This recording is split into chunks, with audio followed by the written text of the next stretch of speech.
Hey guys, welcome to this demonstration of how to use a virtual multimeter to troubleshoot a simulated open circuit using our interactive module. Let's go ahead and get started. We've got a simulation already started here. We have a NAC2 trouble on the fire alarm.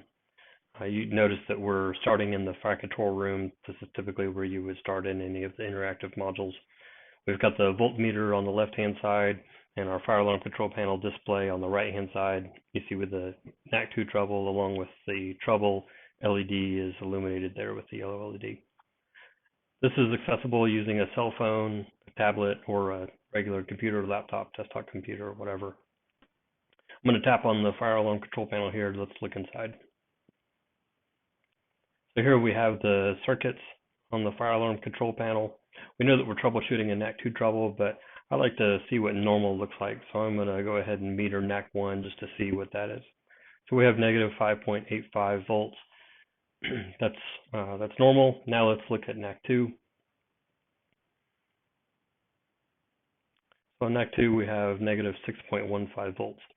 Being that we have the higher voltage there, there's less current that's being used in the circuit.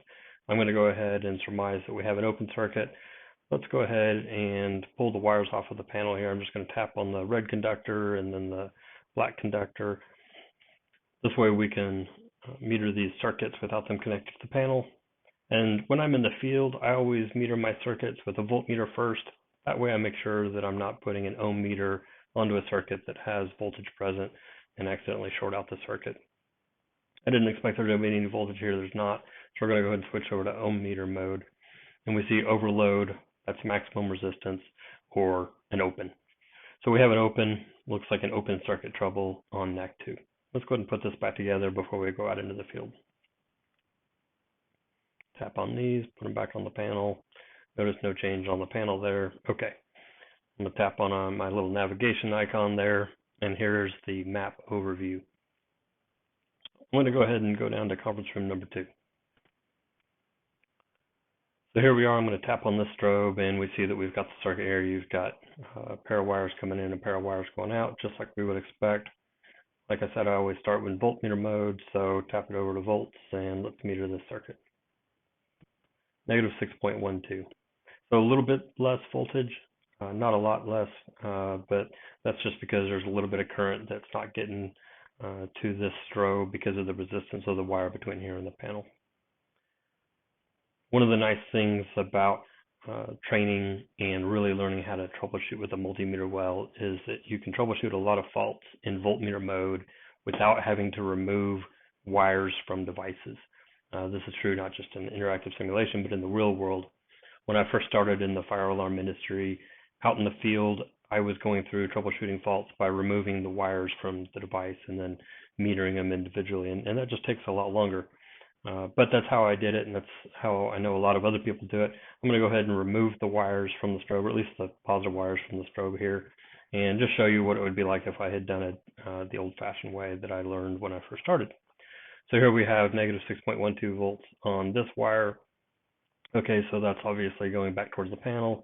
If I check out this other circuit, no voltage, and if I switch over to ohms, yep, maximum resistance on that circuit. So my open is towards the end of line because I can see the voltage coming from the panel. We're going to go ahead and put this back together, and then let's go see if we can find the end of line or find the next strobe down, which the next strobe down probably is the end of line. I'm going to guess that that strobe outside of office number 2 is my end of line. So let's go to the end of the hall. Here we're at the end of the hall. Tap on the strobe here. Oh, and look, I think we found our fault.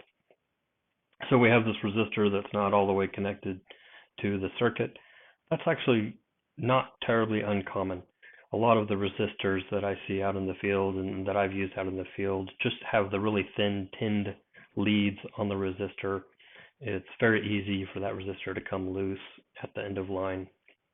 And so if I just drag this over here, put it back under the positive terminal, you can see that my display readout has changed to say system normal. My yellow trouble LED has been extinguished. It appears that we have repaired the problem. Just since we're here, I'm going to go ahead and meter my voltage and make sure that it looks normal, looks like what I would expect. And I have minus 5.81 volts here at the end of line. which is exactly what I would expect. It's not the 5.85 that I had, the negative 5.85 that I had at the panel, but again, that's because of the resistance of the wire between here and the panel. I hope you've enjoyed this demonstration. If this is an interactive simulation that you think would be useful to help you learn and practice your fire alarm troubleshooting skills, I hope that you purchase the module, give us your feedback, let us know how we're doing. Thanks for watching.